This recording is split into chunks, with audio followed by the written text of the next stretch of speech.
Olá, tudo bem com você? Sou Edipo Rafael e eu quero compartilhar com você uma palavra que abençoar a tua vida. Uma palavra que eu espero que Deus ele fale poderosamente com você e que possa levar você para um crescimento espiritual. Quero agradecer você que está juntamente conosco nesse canal, você que já é inscrito, que Deus te abençoe cada dia mais. Você que não se inscreveu ainda, se inscreve aí e acompanhe que todos os dias, todas as vezes que você passar por aqui, que Deus ele possa te abençoar e falar com você. A palavra que eu quero compartilhar com você hoje está no livro de Gênesis, capítulo número 38.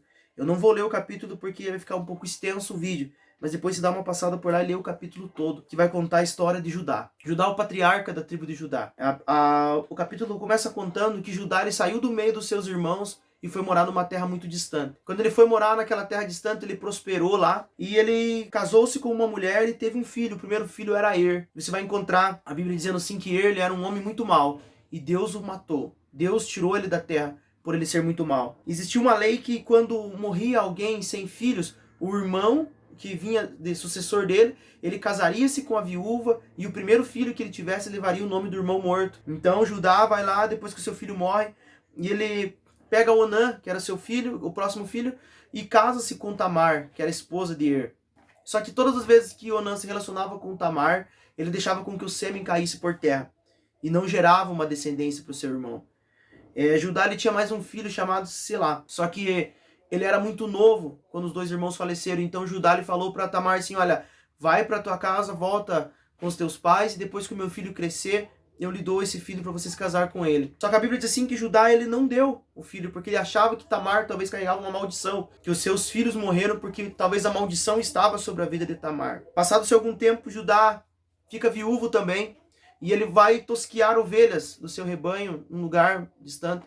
E quando ele vai ver esse processo estava sendo feito, ele se encontra com uma prostituta à beira do caminho. E ele coloca os olhos nela, cobiça e chama ela para se deitar com ele. E ela pede algo em troca. Ela diz assim, olha, eu preciso que você... O que você vai me deixar como recompensa por eu te prestar esse serviço? Naquele momento ele fala assim, olha, eu venho te trazer um cabrito do meu rebanho.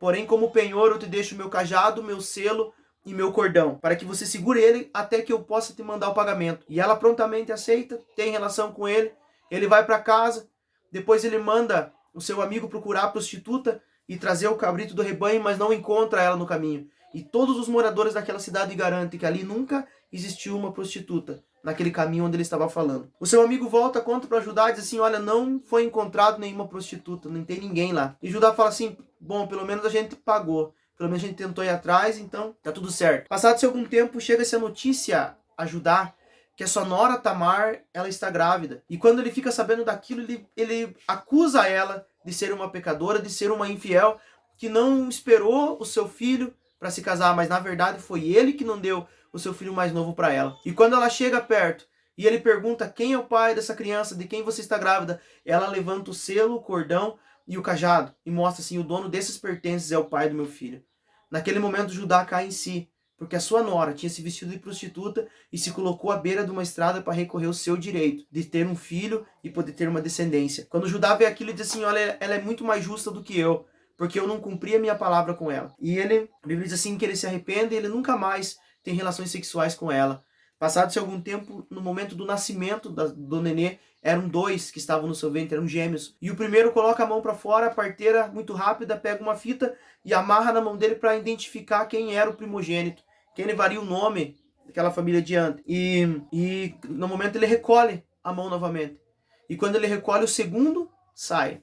E o segundo é chamado de Pérez. E aquele que tinha o fio na mão foi chamado de Zerá. Sabe o que nós aprendemos com essa passagem? O apóstolo Paulo ele diz assim, na segunda carta de Paulo a Timóteo, ele fala assim que nos últimos dias seriam dias terríveis e os homens se tornariam amantes de si mesmos.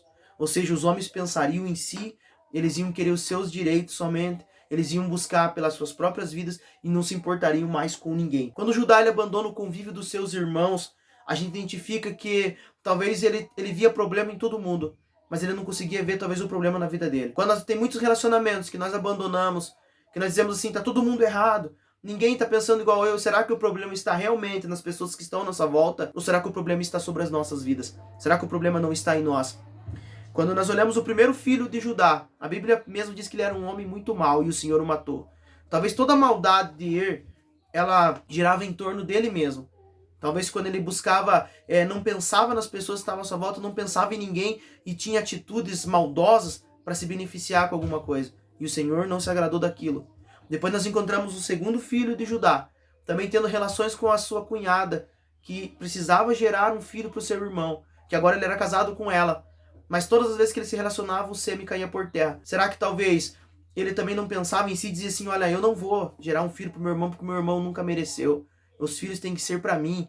Ele não se contentava com aquilo, ele não se agradava daquela lei, e ele não gerava filhos para o seu irmão. Muitas das vezes nós somos egoístas, queremos que as coisas sempre levem o nosso nome, queremos que as coisas sempre tragam mérito para nós. Se vai favorecer alguém, se vai ajudar alguém, a gente não se importa. A gente se importa com aquilo que às vezes favorece a nós mesmos. Depois Judá mesmo, ele não quis dar o seu terceiro filho, porque dizia que a maldição talvez estava sobre a vida de Tamar, mas ele não reconhecia que a maldade estava na vida dos seus próprios filhos. Ou seja, ele também pensava em si. Ele também dizia, não, comigo não tem problema nenhum, o problema está nela. Depois nós encontramos Tamar, também recorrendo aos seus direitos, enganando o seu sogro. Talvez ela dizendo assim, olha, já que ninguém faz nada por mim, já que ninguém vê os meus direitos, eu vou correr atrás dos meus direitos. Ela também estava pensando em si. Depois o próprio Judá, quando olha aquela prostituta, ele usa do serviço delas para satisfazer o seu prazer, sabe, para se satisfazer.